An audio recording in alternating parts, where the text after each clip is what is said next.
जो political party का leader ये कह रहा है कि आप पुलिस हटा दो, हम 15 मिनट में दिखा देंगे कि हम क्या हैं, तो ऐसे पक्षकारों की तो जो पिटीशंस है वो तुरंत डिसमिस कर देनी चाहिए। जमीन नहीं छीनी जाएगी, बेईमानों की जमीन उनके पास नहीं रहने दी जाएगी। तो अगर आपको जमीन लेनी है तो आप गैर मुस्लिम का आप स्वागत करते हैं, पर अगर आपने अपने बोर्ड और वक्फ ट्रिब्यूनल में उसको बनाना है तो आप गैर मुस्लिम को जगह नहीं देना चाहते। कागज दिखाना पड़ेगा, लेखपाल के सामने जाना पड़ेगा। ये आज जजेस ने एक कमेंट किया कि एक समय था कि दिल्ली हाई कोर्ट की प्रॉपर्टी को भी वक्फ की प्रॉपर्टी कह दिया था। मोदी जी को बाय बाय कहा उन्होंने, गुड बाय, बहुत अच्छा, वेरी गुड, एक्सेलेंट, ऐसे उठा देखा, इशारा किया, गुड, एक्सेलेंट। तो वक्फ बोर्ड ने ये कहा था कि जो ताजमहल है वो वक्फ की प्रॉपर्टी है, तब सर्वोच्च न्यायालय ने ये कहा था। प्रिंसिपल यहाँ क्यों फिर फीस मिलनी है ना, पैसे का सारा चक्कर है, धन धन धन। जीतने के लिए नहीं लड़ हर केस जीतने के लिए नहीं लड़ा जाता है, कुछ केस फीस लेने के लिए भी लड़े जाते हैं। वक्फ बोर्ड अमेंडमेंट बिल के खिलाफ जो सुप्रीम कोर्ट में पहली सुनवाई हुई, उसमें क्या हुई, मेरे साथ बात करने के लिए रीना सिंह जो है, जो हिंदू पक्ष की वकील है। मैम, क्या रहा आज, क्या लगता है कि सुनवाई किस तरफ जा रही है? देखिए, जो असुद्दीन अवैसी जी ने जो PIL दाखिल करी है, तो अगर हम एक पक्षकार की बात करें तो वैसे ही वो हिंदुओं को लेकर के बहुत ही विवादास्पद उनकी स्टेटमेंट्स रही हैं। तो न्यायालय को इस समक्ष भी देखना चाहिए कि जो पॉलिटिकल पार्टी का लीडर ये कह रहा है कि आप पुलिस हटा दो, हम 15 मिनट में दिखा देंगे कि हम क्या हैं, तो ऐसे पक्षकारों की तो जो पिटीशंस है वो तुरंत डिसमिस कर देनी चाहिए। उनके भाई ने कहा था जी बिल्कुल, वो पर उन्हीं की ही पार्टी के हैं, AIMIM के, वो भी अकबरुद्दीन जी नेता हैं। अकबरुद्दीन जी जो हैं वो नेता हैं उस पॉलिटिकल पार्टी के। तो देखिए, अगर कोई पक्षकार ऐसे कह रहा है और एक पार्लियामेंट ने जो एक कानून पास करा है, तो ये एक अपने आप में ही बहुत पक्षकार के ऊपर बहुत प्रश्न उठाता है। दूसरा, आज जो न्यायालय के समक्ष ये रहा कि जो मुस्लिम पक्ष थे उन्होंने अमेंडमेंट्स को लेकर के कुछ ऑब्जेक्शंस दाखिल किए थे कि भाई जैसे जो वक्फ बाय यूजर है और जो वक्फ बोर्ड का जो काउंसिल है उसमें कौन कौन से लोग होंगे, क्योंकि पहले उसमें जो भी होते थे वो सिर्फ मुस्लिम पक्ष के थे, तो उसमें जो 2 एक्स ऑफिशियो के अलावा कि 2 नॉन मुस्लिम मेंबर्स को रखा जाएगा। तो उस चीज़ को लेकर के मुस्लिम पक्ष ने ये पुरजोर कोशिश करी कि जो अमेंडमेंट्स हैं उनके ऊपर स्टे लगा दिया जाए, पर उसमें जो हिंदू पक्ष से जो अधिवक्ता थे और जो सॉलिसिटर जनरल थे, जो यूनियन ऑफ इंडिया का पक्ष रख रखे थे, तो उसमें आज हम कामयाब रहे और कल जो हियरिंग है अपनी कामयाबी मांगते हैं कि स्टे ना लगा पाना, ये आपकी कामयाबी? देखिए बिल्कुल, क्योंकि आप ये देखिए कि एक माइनॉरिटीज़ का हवाला दे करके कि भाई जो वक्फ बाय यूज़र है, अगर कोई 200 साल से प्रॉपर्टी पे बैठा हुआ है, तो 200 साल पहले तो ट्रांसफ़र ऑफ प्रॉपर्टी एक्ट नहीं था, रजिस्ट्रेशन एक्ट नहीं था, तो ये अपने आप में बहुत बड़ा मुद्दा है। और हालांकि आर्गूमेंट्स के समय में कोर्ट ने भी, ऑनरेबल जजेस ने भी इस चीज़ को रखा कि एक समय में दिल्ली हाई कोर्ट की प्रॉपर्टी को भी वक्फ की प्रॉपर्टी कह दिया गया था। ये बात आई थी आज भी? ये आज जजेस ने एक कमेंट किया कि एक समय था कि दिल्ली हाई कोर्ट की प्रॉपर्टी को भी वक्फ की प्रॉपर्टी कह दिया था। तो ये जो मुद्दा है बहुत ही सेंसिटिव है और ये कहीं ना कहीं देश की सुरक्षा को लेकर के है।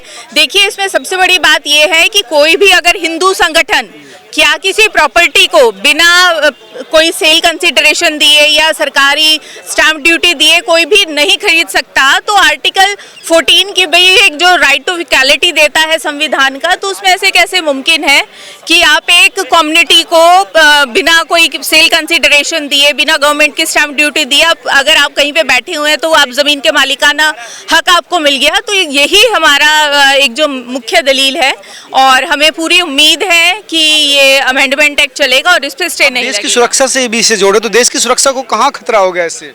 देखिए, अभी जो जगह जगह जहाँ पे मज़ार बन जाती हैं कि अगर कहीं पे रेलवे ट्रैक है, रेलवे ट्रैक के साइड में रात रात में मज़ार बन गई, और अगर एक ऐसा मैकेनिज्म, क्योंकि देखिए जो वक्फ बोर्ड है वो ज़मीन पे कब्जा करने का एक तंत्र है कि एक ऐसा तंत्र है कि अगर एक परिवार रह रहा है उसके साथ में कोई मुस्लिम परिवार है, तो वो अपने किसी हिंदू पड़ोसी की ज़मीन को भी खुद ही वक्फ बाय यूज़र भी कह सकता है। अच्छा, अभी जो वक्फ एक्ट जो है उसके अंदर ऐसी धाराएं हैं कि आपको कोई पैसा देने की ज़रूरत नहीं है, आपको तहसील में कोई स्टैंप ड्यूटी देने की ज़रूरत नहीं है, आपने सिर्फ एक अपने ही वक्फ ट्रिब्यूनल में ये कह देना है कि ये वक्फ की प्रॉपर्टी है और वो प्रॉपर्टी आपकी हो गई। तो मेन जो अभी जो सरकार जो संशोधन लेकर के आई है वो इसी चीज़ को लेकर के आई है कि आप बिना किसी ओनरशिप के या बिना किसी प्रॉपर रजिस्ट्रेशन करे आप किसी भी संपत्ति के मालिक नहीं हो सकते। क्योंकि ये देखिए, ये जो हिंदुओं के साथ ये प्रोविजंस नहीं है, तो ये बिल्कुल ही गैर असंवैधानिक है, जिसके कारण ये अमेंडमेंट्स की गई हैं। जो इमरान मसूद थे, जो उसमें पिटिशनर भी हैं, सांसद भी हैं, उनका ये कहना था कि 5 साल का पिटिशनर मुसलमान होना चाहिए, तो वो कैसे संभव होगा? ऐसा तो ये इस तरह की शर्त लगा दी गई है, तो मुसलमानों की ज़मीन छीनने की कोशिश। देखिए, ये मुसलमानों की ज़मीन छीनने की कोशिश नहीं की गई है। बहुत सारे ऐसे मुस्लिम्स हैं कि जो इस वक्फ एक्ट से पीड़ित हैं। अगर कोई गरीब मुस्लिम है, उसकी प्रॉपर्टी को वक्फ बोर्ड ने छीन लिया है, तो मुस्लिम का तो भला हुआ नहीं है। ऐसा नहीं है कि वक्फ बोर्ड ये कोई भी डाटा दिखा दे कि वक्फ बोर्ड ने ये संपत्ति खरीदी थी। खरीदी हुई वक्फ बोर्ड के पास कोई भी संपत्ति नहीं है, तो ये सिर्फ कब्जा की हुई संपत्ति है। मेजॉरिटी उसमें हिंदू की थी, और ये सिर्फ एक चीज़ को चेक रखने के लिए है कि आप XYZ किसी की भी संपत्ति को वक्फ की संपत्ति नहीं घोषित कर सकते। कुछ साल पहले सर्वोच्च न्यायालय के सामने ताजमहल को लेकर के भी ये मुद्दा आया था, जिसमें वक्फ बोर्ड ने ये कहा था कि जो ताजमहल है वो वक्फ की प्रॉपर्टी है। तब सर्वोच्च न्यायालय ने ये कहा था कि भाई ठीक है, अगर आपको लगता है कि ये ताजमहल वक्फ की प्रॉपर्टी है, तो आप अपनी ओनरशिप के डॉक्यूमेंट्स दिखाएं। तो उसी चीज़ को लेकर के जो अमेंडमेंट्स हैं वो आई हैं। अब ये कह रहे थे इमरान मसूद कि 1905 से पहले तो प्रॉपर्टी के कागज नहीं है किसी के पास, तो कैसे वो दिखाएंगे प्रॉपर्टी के कागज? देखिए, अगर जो ज़मीन है, ज़मीन तो हमेशा से ही है। जब विदेशी आक्रांता आए, तो अगर आप किसी की ज़मीन पे एक्रोचमेंट कर लेते हैं, तो आप ऐसा नहीं है ना कि आप उसके मालिक बन जाएंगे। अब इनका ये भी कहना है कि भाई जो नॉन मुस्लिम को भी कमेटी में जगह दे दी, दूसरा डीएम को पावर दे दी, तो ये कहीं ना कहीं सरकार जो है डायरेक्ट रूप से हमारी ज़मीनों पर कब्जा करने की कोशिश कर रही है। देखिए, एक तरफ तो जो पुराना वक्फ एक्ट है वो ये कह रहा था कि भाई अगर कोई भी गैर मुस्लिम अपनी संपत्ति को वक्फ को दे सकता है, तो अगर आपको ज़मीन लेनी है तो आप गैर मुस्लिम का आप स्वागत करते हैं। पर अगर आपने अपने बोर्ड और वक्फ ट्रिब्यूनल में उसको बनाना है, तो आप गैर मुस्लिम को जगह नहीं देना चाहते। तो ये अपने आप में ही कंट्रोवर्शियल है, जिस चीज़ को लेकर के अमेंडमेंट्स हुई हैं। सुनवाई अच्छी हुई, माननीय सर्वोच्च न्यायालय ने अच्छी सुनवाई सबको दी, और यही लोकतंत्र की खूबसूरती है कि सुन तो रहे हैं। ये कोई तानाशाही नहीं है, सुन रहा है। संविधान के अंतर्गत सुनवाई हो रही माननीय सर्वोच्च न्यायालय। लेकिन वक्फ बिल लोकसभा से पास हो चुका है बहुमत के साथ, राज्यसभा से पास हो चुका है, देश की महामहिम राष्ट्रपति के द्वारा हस्ताक्षरित हो चुका है। कुछ राज्यों की शिकायत है वो राजनीति के लिए है, तुष्टिकरण के लिए, और इसके अलावा कुछ भी नहीं। हिंदू पक्ष कह रहे हैं कि हमारी जीत हुई, कि इस पर रोक तो लगी नहीं, स्टे तो आए नहीं। हाँ, तो स्टे तो नहीं आना। अब किसान आंदोलन थोड़ी है, डॉक्टर AP सिंह ने किसानों को स्टे दिला दिया, तो वैसे समझ रहे हैं सब लोग, हल्के में ले रहे हैं। वकीलों पे डिपेंड करता है ना, कौन किसका वकील है। हमने किसानों को स्टे दिलाया, वहाँ पर लगातार मेहनत कर रहे थे। अरे उनकी मेहनत का क्या, वो तो लोकसभा, उन्हें राज्यसभा मेहनत करनी चाहिए थी। वो तो राज्यसभा भी सदस्य थे। राहुल जी को बुलवाते, प्रियंका जी को घूमने जाने से रोकते। कहाँ घूमने जा रही है, बेटी के समान उनकी, चलो बोलो सदन में। वहाँ मेहनत नहीं कर पाए, वहाँ मेहनत नहीं करे, यहाँ तो फीस लेने की मेहनत है, और क्या है की मेहनत। तो कामयाब हो पाएंगे क्या? अरे तो फीस लेना अलग रहता है, दिल से लड़ना अलग रहता है, जुबान से लड़ना अलग रहता है, दिमाग से लड़ना अलग रहता है, सबका अलग अलग भाव है। तो कांग्रेस दिल से नहीं लड़ रही, कभी दिल से नहीं लड़ते हैं वो। तुम्हें पता लाभ का फायदा, इसीलिए राहुल गांधी नहीं बोले। अगर राहुल गांधी बोलते तो वहाँ चर्चा होती।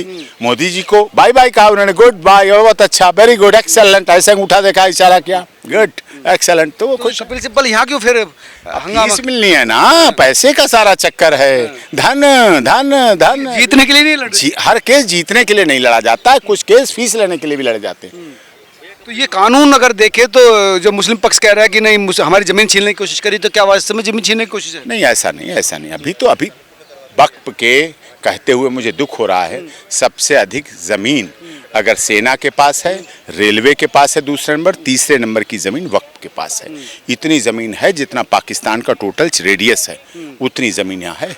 लेकिन उसका उपयोग क्या कभी स्कूल के लिए हुआ, कॉलेज के लिए हुआ, यूनिवर्सिटी के लिए हुआ, IIT कॉलेज के लिए हुआ, अस्पताल के लिए हुआ, एम्स के लिए नहीं होता है। उसका उपयोग धार्मिक रूप से राजनीति के कुछ लोग हैं, जो आम मुस्लिम नहीं, आम मुस्लिम खुश है, कुछ लोग ऐसे हैं जो इस तरह से ऐसा करके अपनी भू संपदा को बढ़ाने का काम करते हैं। बैठे थे ओवैसी साहब उनमें से एक हैं, ओवैसी जी उनमें से एक है। ओवैसी जी तो आएंगे, उनकी तो जमीनें जाएंगी, उनकी तो बहुत चीजें जाएंगी, उनको तो नुकसान होने वाला है, प्रॉपर्टी जा रही है, विरासत जा रही है, इसलिए उन्हें डर लग रहा है। तो प्रॉपर्टी ओवैसी की जा रही है कि मुसलमानों को नुकसान हो रहा है? ओवैसी साहब देखो, इतने चतुर आदमी हैं, गोल गोल घुमा देते हैं। कैसे गोल गोल घुमाते हैं?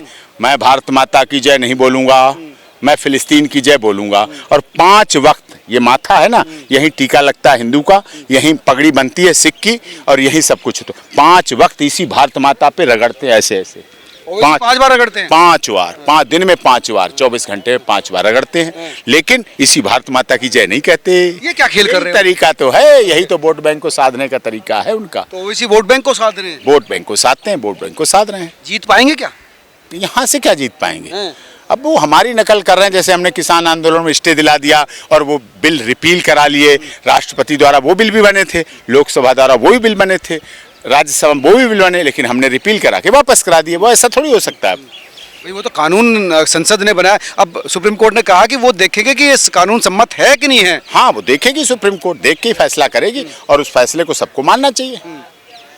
तो ये क्या लगता है कि मुसलमानों की जमीन छीनने की वजह है या फिर मुसलमानों की जमीन नहीं छीनी जाएगी, बेईमानों की जमीन उनके पास नहीं रहने दी जाएगी। अच्छा। भू माफियाओं की जमीन उनके पास नहीं रहने दी जाएगी, भू तस्करों की जमीन उनके पास नहीं रहने दी जाए। कागज दिखाना पड़ेगा, लेखपाल के सामने जाना पड़ेगा। कानून को इंतखाब तहसीलदार, नायब कानून को नायब तहसीलदार, एडीएम, एसडीएम, डीएम के यहाँ जाना पड़ेगा। सिविल जज और हाईकोर्ट और सुप्रीम कोर्ट कागज दिखाना पड़ेगा। कागज दिखाना पड़ेगा। इमरान मसूद कह रहे कि 1905 से पहले तो प्रॉपर्टी ऐसी चली जाती थी, कागज वागज की जरूरत नहीं पड़ती क्यों? कागज क्यों नहीं? उर्दू में भी होते थे। ऐसा थोड़ी है। अच्छा। ऐसे कहाँ चली जाती थी? होते थे कागज, क्यों नहीं? सबके इमरान मसूद कह रहे कि वो डीएनए होता है तो कागज भी होते हैं। तो ओवैसी कह रहे हैं कि वो जमीनों को, मुसलमानों की जमीन छीनने की कोशिश करी जाए। देखिए, जमीन मुसलमानों की नहीं छीनने का, जो अनाधिकृत रूप से कब्जा कर रखा है, जो भूमाफिया हैं, जिन्होंने जमीनों पर डांका डाल रखा है, उनकी जमीनें अब ली जाएंगी, कागज दिखाए जाएंगे, लेखपाल के पास जाना पड़ेगा, खसरा खतौनी दिखानी पड़ेगी, इंतखाब दिखाना पड़ेगा, तहसीलदार को लाना पड़ेगा, एडीएम, नायब तहसीलदार, कानून गो के कागज चलेंगे और पैमाइश भी होगी। क्या है? इमरान मसूद कह रहे हैं 1905 से पहले तो कागज चलते नहीं थे, ट्रांसफर होता ही नहीं था, लीगल वो थी नहीं इसी तरह से। खूब, जब डीएनए होता है तो कागज भी होते हैं। क्या राजा महाराजाओं के किले नहीं थे? कागज कैसे नहीं थे? वाह वाह, कागज क्या नहीं थे? कागज थे ना। भूभाग है तो धरती का कागज भी है, सब कुछ है। अब वो अपनी हड़पने के लिए ऐसा कर रहे हैं क्योंकि उन्होंने हड़प रखा है उन्हीं को। देखिए, 2 तरह के मुसलमान हैं देश में। 5% मुस्लिम जो हड़प करना चाहते हैं, जो राजनीति करना चाहते हैं, जो राजनीति वाले मुसलमान हैं, वो कहते हैं वक्फ खराब है, ये नया अमेंडमेंट। जो 95% मुस्लिम हैं देश के, जिन्हें स्कूल चाहिए, कॉलेज चाहिए, अस्पताल चाहिए, एम्स चाहिए, डिग्री कॉलेज चाहिए, चारागाह चाहिए, पार्कें चाहिए, वो खुश हैं कि अब सार्वजनिक। अब ये कह रहे इसमें एक शर्त लगा दी कि 5 साल का मुस्लिम होना चाहिए, 5 साल। तो वो कहाँ से डॉक्यूमेंट लाएगा कि 5 साल से पिटिशनर है नहीं है? अब वो तो कानून है, कानून के अनुसार देखा जाएगा, सब कुछ देखा जाएगा। सभ्यता कानून है, कानून पे सवाल नहीं उठाने चाहिए हमें। तो ये सवाल क्यों उठा रहे फिर? ये सवाल अपने वोट बैंक की राजनीति के लिए उठा रहे हैं। जैसे ममता बनर्जी एक संवैधानिक पद पर होते हुए भी उन्होंने कह दिया कि नहीं, हम लागू होने देंगे। वही जब भारतीय जनता पार्टी की आदरणीय रेल मंत्री थी तब सब कुछ सही था, तब सही थी। अब भाजपा गलत हो गई क्योंकि टीएमसी अलग है उनके से, इसलिए ऐसा करती है। मुख्यमंत्री है इसलिए एक संवैधानिक पद पर ऐसे व्यक्तियों को, क्या मैं पूछता हूँ, पश्चिम बंगाल में हिंदू मरा, क्या वो उनका वोटर नहीं था? क्या बच्चे किसके वोटर होते हैं? बच्चों का क्या धर्म होता है? बच्चों का क्या नाता? बच्चे कह रहे हैं कि पश्चिम बंगाल में लागू नहीं होने देंगे। नहीं, वो तो कह ही रही हैं इस बात को, लेकिन वो गलत कह रही हैं और गैर कानूनी कार्य कर रही हैं। देश के संवैधानिक पद पर बैठकर ऐसे प्रदेश की मुख्यमंत्री होते हुए ऐसा उन्हें नहीं कहना चाहिए। तो क्या लगता है कि इधर जीत किसकी होगी? जीत तो हमारी होगी। सनातन धर्म सदैव जीता है, जीतेगा। और वक्फ बोर्ड का जो अमेंडमेंट एक्ट पास हुआ है वो बिल्कुल यहाँ भी पास माना जाएगा। आज का जो रुख था सुप्रीम कोर्ट का, क्या दिखा? वो रुख बहुत अच्छा था। उन्होंने कहा सुनेंगे, अब हम कल भी सुनवाई करेंगे और उसके बाद आगे फैसला करेंगे। स्टे नहीं लगा तो इसका मतलब है कि नहीं लगा, इसका मतलब कानून सही है और जो अमेंडमेंट एक्ट बिल हुआ है वो पास हुआ। हमारी सुनवाई में आप तो थे, वरिष्ठ पत्रकार हैं देश के। किसानों का आंदोलन हुआ, हमने लड़ा। किसान बिलों के 3 बिल थे, ये तो एक बिल है। वहाँ 3 बिल के खिलाफ लड़े और स्टे लिया, और स्टे लगा के बाद में मोदी जी ने उसे स्टे नहीं मिला। तो कहीं ना कहीं मुस्लिम पक्ष को ये समझना चाहिए कि ये चीजें कोर्ट उनके पक्ष में नहीं है। धन्यवाद वकील साहब। ये तो डॉक्टर एपी सिंह जिनका कहना था कि कोर्ट का आज का रुख ये बताता है कि सुप्रीम कोर्ट के मन में क्या चल रहा है। आप तमाम लोग क्या सोचते हैं, जरूर बताएं। नमस्कार।